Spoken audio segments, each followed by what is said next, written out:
سورہ فاتحہ کے فضائل۔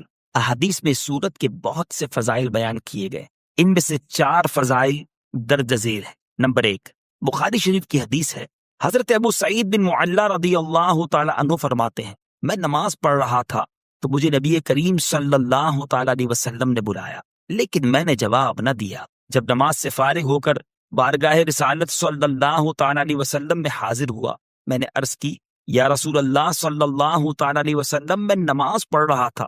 تاجدار رسالت صلی اللہ تعالی علیہ وسلم نے ارشاد فرمایا، کیا اللہ تعالیٰ نے یہ نہیں فرمایا، استجیبوا للہ وللرسول اذا دعاکم، اللہ اور اس کے رسول کی بارگاہ میں حاضر ہو جاؤ جب وہ تمہیں بلائیں۔ پھر ارشاد فرمایا، کیا میں تمہیں تمہارے مسجد سے نکلنے سے پہلے قرآن کریم کی سب سے عظیم سورت نہ سکھاؤں؟ پھر آپ علیہ الصلوۃ والسلام نے میرا ہاتھ پکڑ لیا۔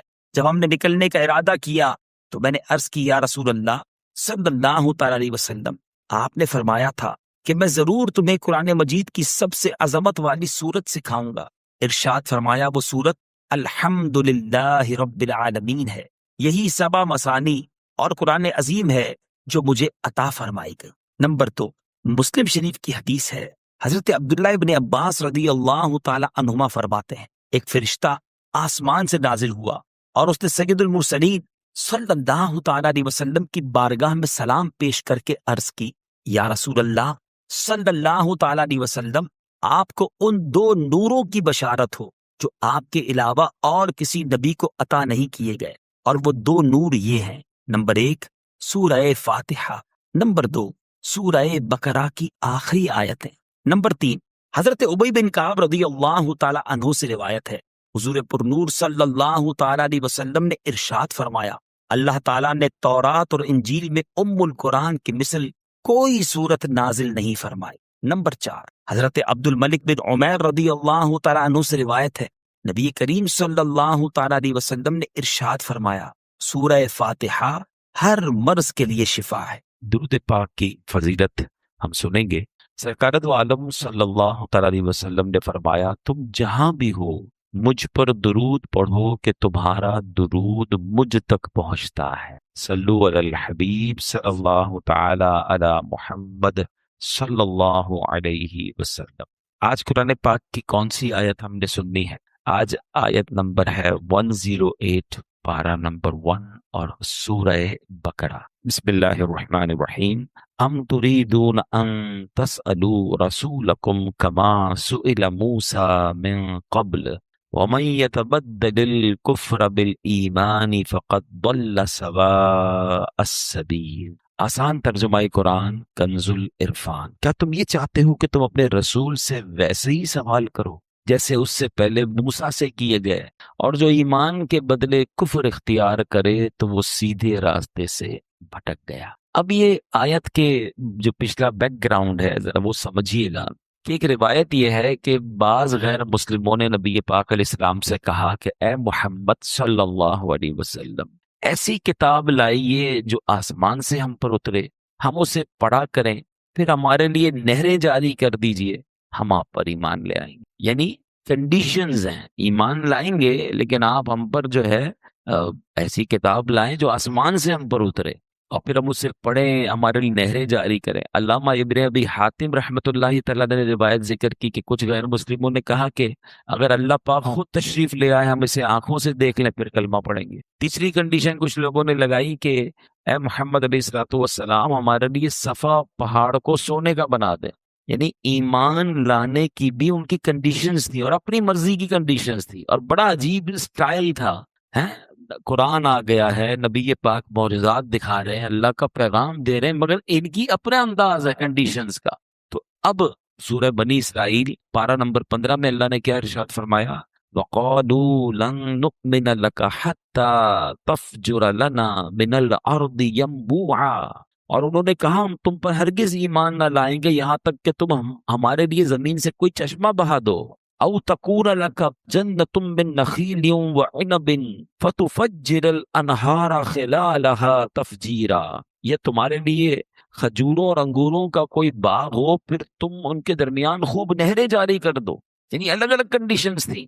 پھر آگے فرمایا، یا تم ہم پر آسمان ٹکڑے ٹکڑے کر کے گرا دو، یا اللہ اور فرشتوں کو ہمارے سامنے لے آؤ۔ او یکون لک بیت من زخرف او ترقى فی السماء، یا تمہارے لیے کوئی سونے کا گھر ہو یا تم آسمان پر چڑھ جاؤ. اب وَلَن نُؤْمِنَ لِرُقِيِّكَ حَتَّى تُنَزِّلَ عَلَيْنَا كِتَابًا نَقْرَؤُهُ، پھر بھی ہرگز ایمان نہ لائیں گے جب تک ہم پر کوئی ایک کتاب نہ اتارو جو ہم پڑھیں. عجیب عجیب کنڈیشنز تھی. حضرت موسیٰ سے بھی اسی طرح کے سوال تھے، اور سرکار دو عالم علیہ السلام کے دور میں بھی کفار نے ویسی کنڈیشنز کرنا شروع کر دی. تو اے میرے پیارے اسلامی بھائیو، ذرا سمجھیے گا اس آیت کو. اس آیت سے ہمارے لیے ایک بہت زبردست میسج ہے. دوبارہ آیت شروع میں جو پڑھی تھی پڑھتا ہوں. ام تریدون ان تسألوا رسولکم کما سئل موسیٰ من قبل، کیا تم یہ چاہتے ہو کہ تم اپنے رسول سے ویسے ہی سوال کرو جیسے اس سے پہلے موسیٰ سے کیے گئے تھے؟ اے لوگوں، نبی پاک علیہ الصلوۃ والسلام تمہاری ہدایت کے لیے تشریف لائے ہیں، کیا تم ان سے ویسے ہی سوال کرو گے جیسے حضرت موسیٰ سے ان کی قوم نے کیے تھے؟ حضرت موسیٰ کو یہود نے کیا کہا تھا؟ لن نؤمن لک حتی نری اللہ جہرا، ہم ہرگز تمہارا یقین نہ کریں گے جب تک اعلانیہ خدا کو نہ دیکھ لیں. تو اے میرے پیارے اسلامی بھائیوں، وہ لوگ جو نبی پاک سے اس طرح کے سوال کر رہے تھے انہیں یاد دلایا گیا کہ تم ویسے ہی سوال کرنا چاہتے ہو میرے حبیب سے جیسے حضرت موسیٰ سے ان کی قوم نے کیے تھے. اور پھر آگے فرمایا وَمَن يَتَبَدَّلِ الْكُفْرَ بِالْإِيمَانِ فَقَدْ ضَلَّ سَوَاءَ السَّبِيلِ، اور جو ایمان کے بدلے کفر اختیار کرے تو وہ سیدھے راستے سے پھٹک گیا. یعنی اعلان کیا ہے قرآن کا؟ اسلام آ گیا، نبی پاک قرآن لے آئے، معجزات دکھا رہے ہیں. اب دو راستے ہیں، یا تو ان کی بات مان لو، حق کو قبول کرو، اسلام قبول کر لو، یا پھر ضدی اور حق درمی کا مظاہرہ کرو گے تو پھر تم کفر اختیار کرنے والے ہو. تو اے میرے پیارے اسلامی بھائیوں، کفر سے پلٹنے کے لیے بھی مطالبات جو کر رہے ہیں ان کو گویا تنبیہ کی گئی، وارن کیا گیا. اب لیکن ایک بڑا اہم سوال ہے اس پورے سینیریو میں، اب ذرا غور سے سنیے گا. دیکھیں، نبی پاک سے تو کفار نے معجزات طلب کیے تھے اور پیارے آقا نے معجزے دکھائے، چاند کے 2 ٹکڑے کر دیے ہیں. کسی نے کہا کلمہ پڑھیں تو پیارے آقا کی مٹھی میں کنکر نے کلمہ پڑھنا شروع کیا. مطلب بہت سارے معجزات. تو جب نبی پاک سے لوگوں نے معجزات طلب کیے، پیارے آقا نے معجزات دکھائے، تو یہاں اگر کوئی سوال کر رہا ہے کہ جناب کوہ صفا کو جو ہے وہ سونے کا بنا دے، تو اس کو کفر کیوں قرار دیا گیا؟ اس کو منع کیوں کیا گیا؟ یہ 2 بڑی کمال کی باتیں، یہ سوال ذہن میں آ سکتا ہے. دیکھیں، حضرت صدیق اکبر رضی اللہ تعالیٰ عنہ جب وہ ایمان لائے نا تو انہوں نے بھی نبی پاک سے معجزہ طلب کیا تھا. پیارے آقا نے ان کو غیب کی خبر دی، وہ کلمہ پڑھ کر مسلمان ہو گئے. حضرت عبداللہ ابن عباس فرماتے ہیں کہ ایک اعرابی آیا نبی پاک کے پاس اور آ کر کہتے ہیں یا رسول اللہ صلی اللہ علیہ وسلم، اگر آپ اللہ کے نبی ہیں تو معجزہ دکھائیے، مجھے پتہ چلے کہ آپ اللہ کے نبی ہیں. تو نبی پاک نے فرمایا کہ اگر میں سامنے موجود درخت کی ٹہنی کو بلاؤں اور وہ آ جائے تو مجھے نبی مان لو گے؟ کہتا حضور مان لوں گا. اللہ اکبر. میرے آقا علیہ السلام، ترمذی شریف کی حدیث ہے، نبی پاک نے ٹہنی کو بلایا، درخت کو نہیں، اس کی ٹہنی کو بلایا. ٹہنی اپنی جگہ سے خود ہی کٹی، اچھلتی ہوئی نبی پاک کی بارگاہ میں حاضر ہو گئی. نبی پاک نے فرمایا واپس چلی جا. وہ واپس چلی گئی اور دوبارہ اسی طرح جا کر جڑ گئی اور وہ اعرابی کلمہ پڑھ کر مسلمان ہو گیا. تو اسے تو بہت سارے واقعات ہیں کہ پیارے آقا سے معجزات طلب کیے گئے، نبی پاک نے معجزات دکھائے، لوگ ایمان لے آئے، سبحان اللہ. لیکن یہاں کفار اگر ایسے سوال کر رہے تو ان کو کیوں منع کیا گیا؟ تو یاد رکھیے کہ یہ بات، اس میں فرق کیا ہے، ڈفرنس کیا ہے، بتایا. امام فخر الدین رازی فرماتے ہیں بہت سیکھنے کی بات ہے. یہ کفار جو معجزہ طلب کر رہے ہیں یہ بطور دلیل نہیں مانگ رہے، یہ بطور ضد اور ہٹ دھرمی کے مان رہے ہیں. یہ جو کوشچن ہے یہ ہٹ دھرمی والا ہے، یہ ضد والا، یہ ماننے کے لیے نہیں کہ حضور دکھا دے تو میں کلمہ پڑھ لوں گا. یہاں چیلنج کرنا ہے، یہاں ٹیسٹ معاذ اللہ کرنا ہے. بات جو یہ کہہ رہے ہیں یہ کفر نہیں تھی، ان کا لہجہ گستاخانہ تھا، ان کا سٹائل گستاخانہ تھا، یہ طریقے ہٹ درمی والے تھے جو کفر کا حکم لگایا گیا.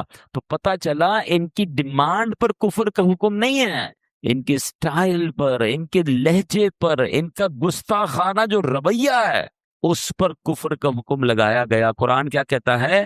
وَمَن يَتَبَدَّلِ الْكُفْرَ بِالْإِيمَانِ فَقَدْ ضَلَّ سَوَاءَ السَّبِيلِ، اور جو ایمان کے بدلے کفر اختیار کرے وہ سیدھے راستے سے بھٹک گیا.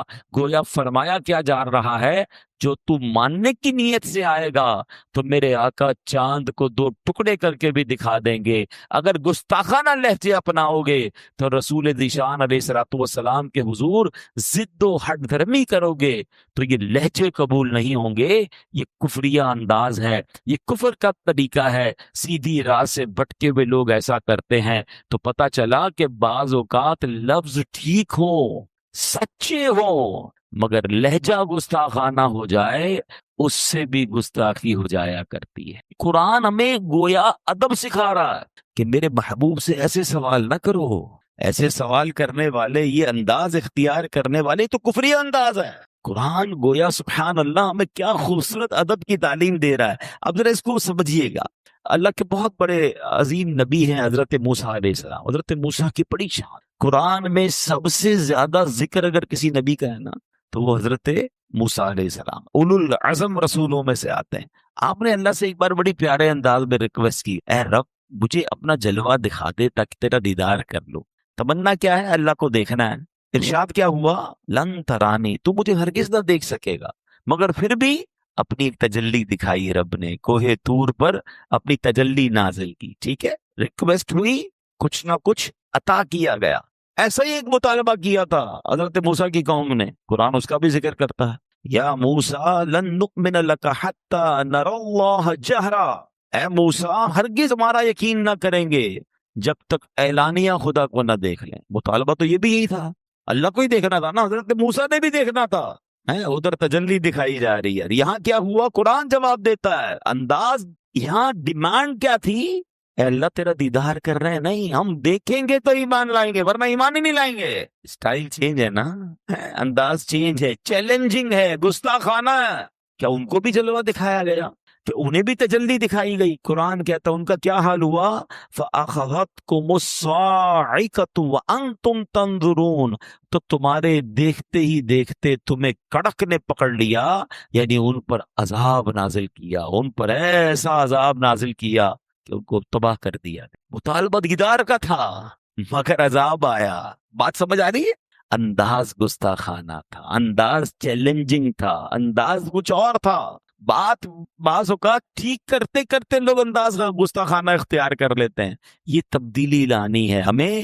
جب بھی اس طرح کی بات کرنی ہے اللہ رسول اور اللہ کے پیاروں کی، ادب کے ساتھ. اور ادب یاد رکھیے گا یہ ادب والوں کی طرف سے ملتا ہے. آپ با ادب لوگوں کے ساتھ رہیں گے نا تو پھر با ادب آپ بنیں گے. آپ بیٹھتے ہی ان کے ساتھ ہیں جو جارحانہ گفتگو کرتے ہیں، بے ادبی والی بات کرتے ہیں. آپ چیک کریں کہ آپ نے بیان بھی اس کا سننا ہے، آپ نے بیٹھنا بھی اس کی صحبت میں کہ جب وہ اللہ کا نام لیتا ہے تو اس کا انداز کیا ہوتا ہے، جب وہ رسول کریم علیہ الصلوۃ والسلام کا نام لیتا ہے تو اس کا سٹائل کیا ہوتا ہے. ادب والا، پیار والا. صحابہ، اہل بیت، اولیاء کا ذکر ادب کے ساتھ کرتا ہے یا ماد اللہ جارحانہ انداز ہے؟ اے میرے پیارے اسلامی بھائیوں، الٹے پلٹے مطالبے کرتے رہتے. اللہ پاک نے فرمایا ام تریدون ان تسألوا رسولکم کما سئل موسیٰ من قبل، کیا تم یہ چاہتے ہو کہ تم اپنے رسول سے ویسے ہی سوال کرو جیسے پہلے موسیٰ سے کیے گئے؟ بار بار یہ اس آیت میں سمجھ کے آ رہا ہے کہ جیسے نبی پاک فرما رہے مان لو، لبیک کہو، ایکسپٹ کرو، فالو کرو. یہ میرے حبیب سے کوسچنز مت کرو جیسے حضرت موسیٰ سے کیے تھے. اور یہی اسلام لانے کے بعد میری اور آپ کی ذمہ داری ہے. ہم ایمان والے ہیں. اے میرے پیارے اسلامی بھائیوں، بڑی پیاری بات ہم امیر علیہ سنت سے سنتے ہیں، اسی منن والے ہیں، سوچن والے نہیں ہیں. ہاں، آج کل کیا پرابلم ہو گئی ہے، آج کل بہت کچھ زیادہ ہی پڑھے لکھے ہو گئے نا، تو اب کہتے ہیں یار یہ قرآن کا حکم کیوں ہے، اللہ نے یہ حکم کیوں نازل کیا، حدیث میں یہ آرڈر کیوں آیا، اس کی لاجک بتائیں. آج لوگ قرآن کے اندر لاجک ڈھونڈنے، نبی پاک علیہ الصلوۃ والسلام کی طرف سے اگر شریعت کے احکام ملے ہیں اس پر لاجک پوچھ رہے ہیں. ہمارا کام لاجک ڈھونڈنا نہیں ہے، ہمارا کام ماننا ہے. یہ کفار کا طریقہ تھا، یوں کر دو تو مانیں گے، یوں کر دو تو مانیں گے. مجھے کسی نے کہا جناب یار یہ قرآن کے جو احکام ہے اس کی لاجک، میں نے کہا پہلے ایک بات بتائیں، ہم ایمان لائے ہیں، اللہ کو دیکھا ہے ہم میں سے کوئی جس کی اللہ سے ملاقات ہوئی ہے؟ جب بے دیکھے رب کو مان لیا. ہم نے تو جبریل سے ملاقات نہیں کی. ہمارا ایمان یہ ہے کہ جبریل امین قرآن لے کر آئے، ہم نے قرآن ان کو لاتے ہوئے نہیں دیکھا، ہم نے نبی پاک سے بھی ملاقات نہیں کی ہے. ہم مانتے ہیں اللہ ایک ہے، قرآن اللہ کی کتاب ہے، جبریل امین وہ قرآن لائے، اور کس پر نازل ہوا؟ ہمارے آقا پر نازل ہوا، وہ اللہ کے آخری نبی ہیں۔ ہم نے جنت نہیں دیکھی، ہم جنت پر ایمان لائے، ہم نے دوزخ نہیں دیکھی، ہم جہنم کو مانتے ہیں، ہم نے قیامت دیکھی نہیں، ہمارا ایمان ہے قیامت پر، مرنے کے بعد اٹھایا جائے گا، یہ ہمارا ایمان ہے، ہمیں حساب دینا پڑے گا، یہ ہمارا ایمان ہے۔ یہ ساری باتیں غیب کی ہیں۔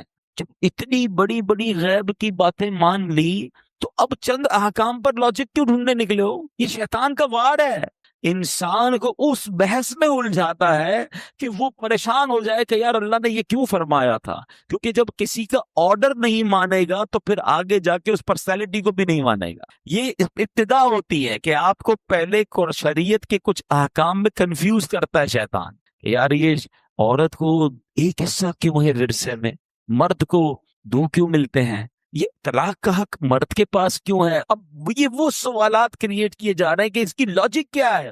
شریعت نے کیوں کہ معاذ اللہ ایک مسلمان کہلانے والے بعض اوقات اسلام کے کچھ احکام کو کہتے ہیں ظلم ہو رہا ہے، یہ مجھے سمجھ نہیں آ رہا، میری اور آپ کی سمجھ کیا ہے؟ پھر اللہ کو کیسے مان لیا؟ اللہ سمجھ آ گیا تمہیں؟ غور کریں، ہم غیب پر ایمان لائے ہیں، ہمیں سمجھ آئے نہ آئے، ہمارا یقین ہے کہ اللہ ایک ہے، وہ وحدہ لا شریک ہے، اس کی کوئی اولاد نہیں ہے، اس کا کوئی شریک نہیں ہے، کسی سے پیدا نہیں ہوا ہے۔ یہ ایمان کی پختگی ہے نا۔ جب اتنا کچھ مان لیا تو اب شریعت کے احکام میں یہ کوشچن کرنا، کنڈیشنز لگانا، یہ کفار کا طریقہ، اور پھر اس میں لہجہ بھی گستاخانہ، وہ اور بات جو ہے وہ خطرناک ہو جاتی ہے۔ اے میرے پیارے اسلام بھائی، میں کچھ واقعات آپ کو بتاتا ہوں۔ دیکھیں، ہم سے زیادہ عقل مند صحابہ کرام تھے، ہم سے زیادہ الحمدللہ ویژنری وہ تھے، کیونکہ صحبت کس کی ملی تھی؟ سرکار دو عالم علیہ الصلوۃ والسلام کی۔ مگر look at the way of اوبیڈینسی، ان کا فرما برداری والا انداز کیسا تھا۔ یاد رکھیے، شراب پہلے حرام نہیں تھی، اسلام کے ابتدائی سالوں میں شراب حلال تھی اور لوگ بڑے شوق سے شراب پیا کرتے تھے، مگر اب اللہ پاک نے شراب کو حرام قرار دیا۔ اب کیا قرآن میں نازل ہوا؟ یا ایھا الذین آمنوا انما الخمر والمیسر والانصاب والازلام رجس من عمل الشیطان فاجتنبوہ لعلکم تفلحون۔ قرآن کیا کہتا ہے؟ یہ اب آج کے دور کے لوگ بھی ذرا غور سے یہ آیت قرآن کی سمجھ لیں۔ ایمان والوں کو ڈائریکٹ اللہ نے فرمایا ہے، یہ ان آیتوں میں سے آیت ہے جس میں ڈائریکٹلی اللہ نے ہم سے بات کی ہے، ڈائریکٹلی مجھ سے اور آپ سے کیا فرمایا ہے؟ ایمان والو، شراب اور جوا اور بت اور قسمت معلوم کرنے کے تیر ناپاک شیطانی کام ہی ہیں، تو ان سے بچتے رہو تاکہ تم فلاح پاؤ۔ یاد رہے، یہ آیت نازل ہونے سے پہلے شراب حلال تھی، حرام نہیں تھی۔ اب کیا ہوا؟ ایک گھر میں کچھ صحابہ بیٹھے تھے اور شراب چل رہی تھی کیونکہ حلال تھی۔ اب قرآن کی آیت ان تک نہیں پہنچی، گلی میں اعلان ہوا، جیسے ہی حکم آتا تھا نا تو صحابہ اعلان کرتے تھے، لوگوں یہ آرڈر آ گیا ہے، یہ حکم آ گیا ہے اللہ کی طرف سے، اعلان ہوا بے شک شراب حرام کر دی گئی ہے۔ بس یہ اعلان سنا انہوں نے، ہاتھوں میں شراب کے برتن ہیں، اسی وقت وہ ساری کی ساری شراب جو ہے، اب اگلا گھونٹ نہیں پیا، شراب حرام حالانکہ فیورٹ ڈرنک ہے، اس کو جناب گلیوں میں بہا دیا، برتن توڑ دیے شراب کے۔ اللہ اکبر۔ ہم جیسا آدمی آج کے دور میں ہوتا ہے، یہ چیک تو کرو خبر ٹھیک ہے کہ نہیں، یہ کیوں نازل ہوا ہے، اس کے پیچھے لاجک کیا ہے، کل تک تو حلال تھی آج کیسے حرام ہو گئی؟ ابھی تو لوگ پیسے کر رہے ہیں نا۔ نہیں، منن والے سوچن والے نہیں، صحابہ کرام نے برتن بھی توڑ دیے، مکے کی گلیوں میں شراب بہا دی، اس کے بعد ہاتھ بھی نہیں لگایا۔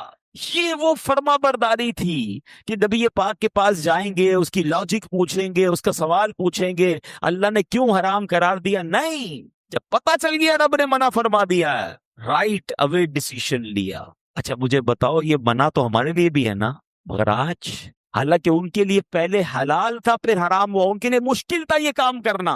ہم تو جب سے پیدا ہوئے پتا ہے، جب سے ہوش سنبھالا شراب حرام ہے، ہم کیوں پڑ گئے شراب میں؟ کیا آج ہم نہیں سنتے کہ مسلمان نوجوان بچے بچیاں اور کئی لوگ ہیں جو شراب پیتے ہیں؟ مرنا نہیں ہے، اللہ کو جواب نہیں دینا؟ کیا یہ حکم صرف صحابہ کے لیے تھا کہ میرے آقا علیہ الصلوۃ والسلام جب مکے سے مدینے پہنچے تھے تو مدینے کے لوگ جو ہے وہ اس وقت مسلمان بیت المقدس کی طرف رخ کر کے نماز پڑھتے، تو مدینے کے جو کفار تھے وہ ٹانٹ کرتے تھے، تانا دیتے تھے نبی پاک کو کہ آپ دین تو اپنا لائیں، قبلہ تو ہمارا ہی یوز کر رہے ہیں۔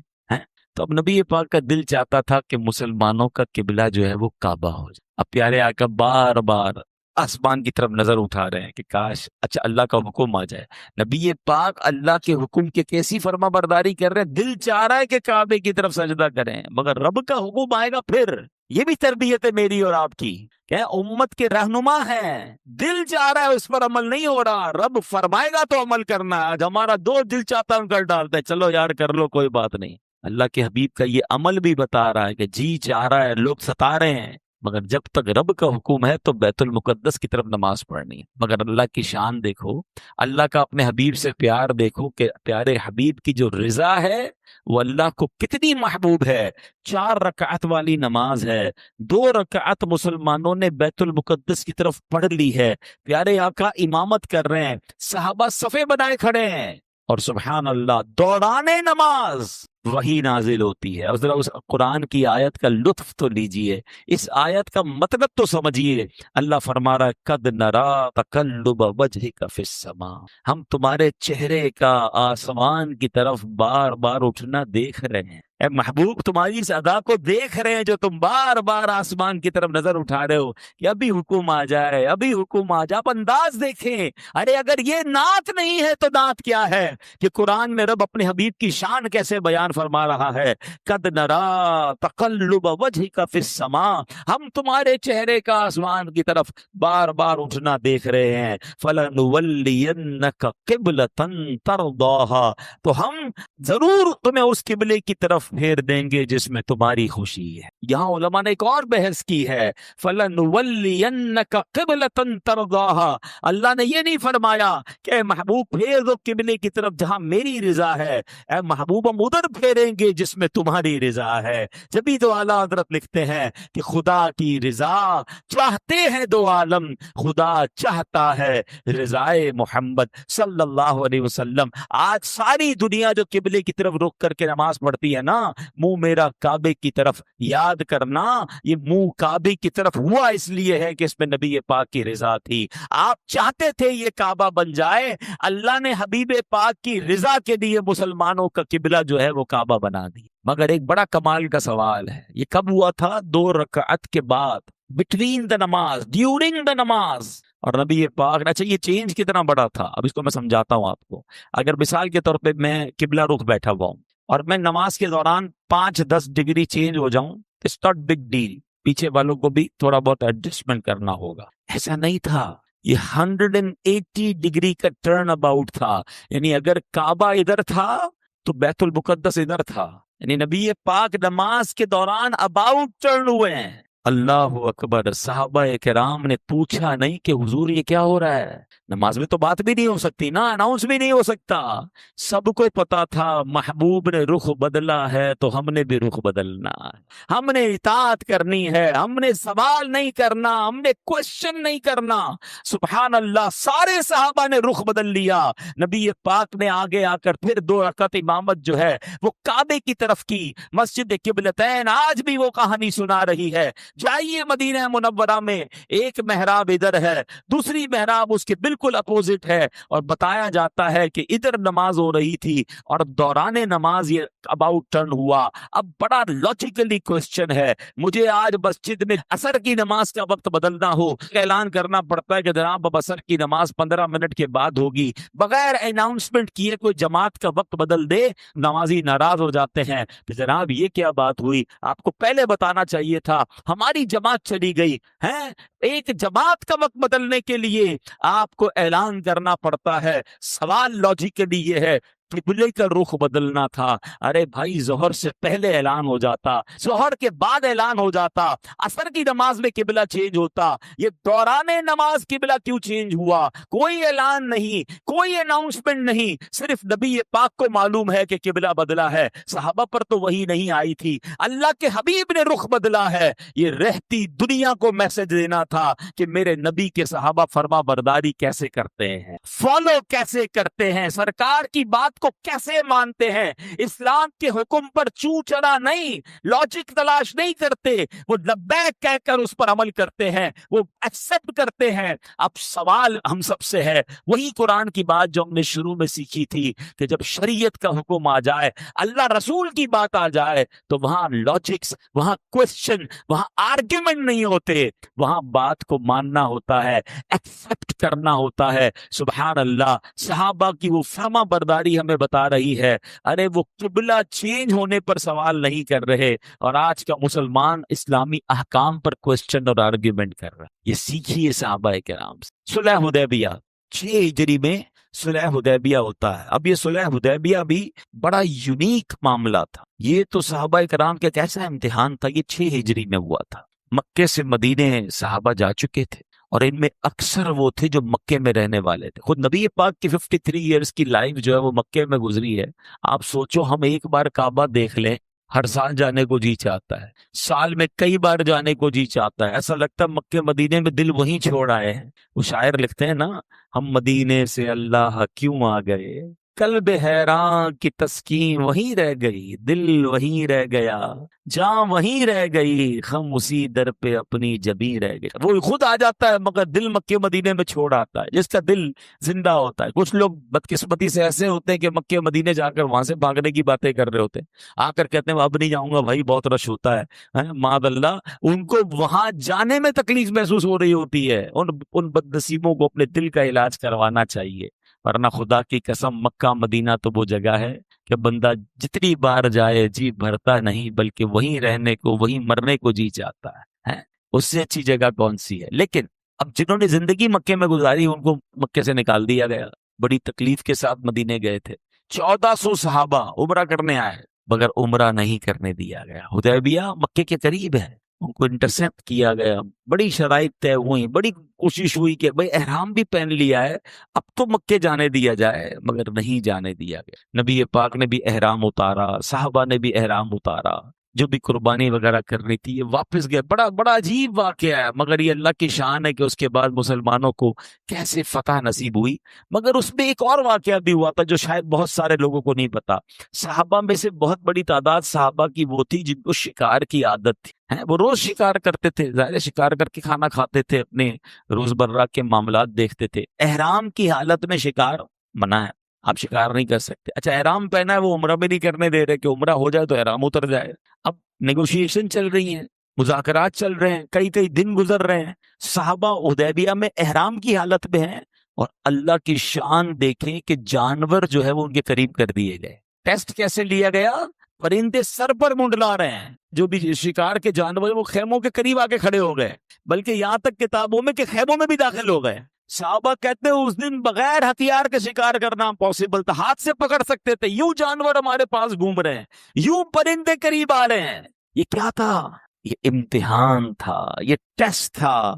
اللہ کا حکم تھا کہ شکار نہیں کرنا، اور شکار قریب کر دیا گیا، مگر ان صحابہ نے اطاعت کا وہ عظیم مظاہرہ کیا کہ اے میرے پیارے اسلامی بھائیوں، کسی نے بھی شکار کی طرف ہاتھ بھی نہیں اٹھایا، ہاتھ تو اٹھانا دور کی بات، نظر بڑھ کر نہیں دیکھا، کیونکہ اطاعت یہ تھی، اللہ رسول کا فرمان یہ تھا۔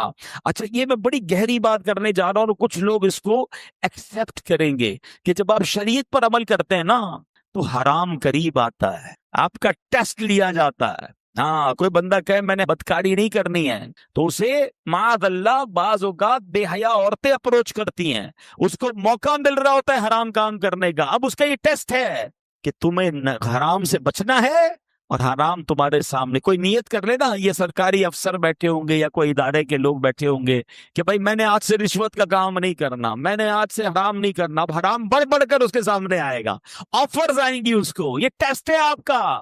ہاں، یہ آپ کا امتحان لیا جا رہا ہے کہ آپ نے نیت کر لی ہے میں نے گناہ نہیں کرنا، آپ نے نیت کر لی میں نے حرام نہیں کرنا، مگر حرام بڑھ کر وہ پرندے آپ کے سر پر گھوم رہے ہوں گے۔ صلح حدیبیہ کو یاد کر لینا کہ اللہ میں اس امتحان میں ثابت قدم رہوں گا۔ یہی تو ٹیسٹ ہے نا، کسی کو گناہ کا موقع ہی نہ ملا اور وہ کہے میں نے گناہ کیا ہی نہیں۔ کمال یہ ہے کہ جس پر گناہ کے موقع آئے اور اس نے اپنے آپ کو بچایا۔ ہاں یہ ضرور علماء کہتے ہیں کہ ایسی جگہ جانا ہی نہیں چاہیے، ایسے شہر میں، ایسے ملک میں، ایسی سوسائٹی میں اپنے آپ کو نہیں رکھنا چاہیے کہ جہاں ہر طرف گناہ پھیلے، کیونکہ ہم کمزور لوگ ہیں، ہم بہہ سکتے ہیں شیطان کے واروں میں۔ لیکن اگر کسی پر گناہ کرنا آسان کر دیا جائے اور پھر بھی وہ گناہ سے بچے تو سبحان اللہ، یہ ہے وہ اطاعت کا اعلیٰ درجہ کہ بعض اوقات کاروبار میں بڑا بڑا نفع نظر آتا ہے، بڑی ڈیل نظر آتی ہے، لوگ کہتے ہیں تھوڑا ہی تو جھوٹ بولنا ہے، تھوڑی تو جناب ڈنڈی مار رہی ہے، تھوڑی تو ملاوٹ کرنی ہے، بعد میں توبہ کر لیں گے، بہت پیسے مل جائیں گے۔ منزل یہی کٹھن ہے قوموں کی زندگی میں، یہی وہ فیصلہ کرنا ہے آپ نے کہ نہیں میں اللہ کا بندہ ہوں، میں شیطان کو فالو کرنے والا نہیں۔ صحابہ کرام کے سامنے شکار موجود تھا مگر ہاتھ بھی نہیں لگایا کیونکہ اللہ رسول نے منع کیا تھا۔ تو بہرحال میرے پیارے اسلامی بھائیوں، ہمیں آج اس پورے قرآنی واقعے سے اور قرآنی آیت سے سیکھنے کو جو مل رہا ہے کہ پہلی بات، جب بھی قرآن و حدیث کا، شریعت کا حکم آ جائے اس میں آرگیومنٹ نہیں کرنا ہے، اس میں جناب شرطیں نہیں لگانی ہیں، مان لیں، قبول کریں، ایکسپٹ کریں اور عمل کریں اور اپنے لہجوں میں نرمی لائیں۔ گستاخانہ رویے جو ہیں یہ ایمان سے بندہ ہاتھ دھو بیٹھ سکتا ہے، خاص طور پر جب اللہ کی بارگاہ میں بات ہوگی، رسول پاک کی بارگاہ میں بات ہوگی، انبیاء، صحابہ، اہل بیت، اللہ والوں کے بارے میں بات ہوگی تو بڑی نرمی سے، بڑی شائستہ، تو 4 بار سوچ کر بات کرنی ہوگی کہ کس کے بارے میں بات کر رہے ہیں۔ اب آخری بات سن لیں کہ سبحان اللہ، نبی پاک علیہ الصلوۃ والسلام کی حدیث کہ نبی پاک نے فرمایا کیا تم جانتے ہو کہ قیامت کے دن عرش الہی کے سائے کی طرف جلدی بڑھنے والا شخص کون ہو؟ سب چاہتے ہیں نا قیامت کے دن عرش کا سایہ مل جائے، جلدی بڑھنے والا شخص کون ہوگا؟ عرض کی گئی یا رسول اللہ، اللہ اور اس کا رسول خوب جانتے ہیں۔ فرمایا وہ لوگ کہ جب حق دیے جائیں تو اسے قبول کر، حق ملے آپ کو کوئی دلیل کے ذریعے بتائے کہ جناب یہ حق ہے، ایکسپٹ کر لے، اپنی غلطی بھی ایکسپٹ کر لے، مان لے، خواہ خواہی کی بس وہ میں نہ مانوں والی کیفیت نہیں ہونی چاہیے، اور قرآن و حدیث میں، شریعت میں تو فوراً قبول کریں۔ میرات المناجی میں اس کا ایک معنی یہ ہے کہ وہ لوگ جب کوئی انہیں حق بات سنائے تو اسے قبول کر لیں اور سنانے والے کا احسان مانیں، اسے قبول کرنے میں شرم محسوس نہ کریں، وہ لوگ عرش الہی کے سائے میں جلدی پہنچ جائیں گے۔ اب نبی پاک کی ایک پیاری سی دعا سن لو، اللہ کرے یہ دعا ہمارا حصہ بن جائے۔ آقا دعا فرماتے اللہم ارن الحق حقا وارزقنی اتباعہ وارن الباطل باطلا وارزقنی اجتنابہ۔ اے اللہ مجھے حق کو حق دیکھنے اور اس کی پیروی کی توفیق نصیب فرما، باطل کو باطل ہی دیکھنے اور اس سے بچنا نصیب فرما۔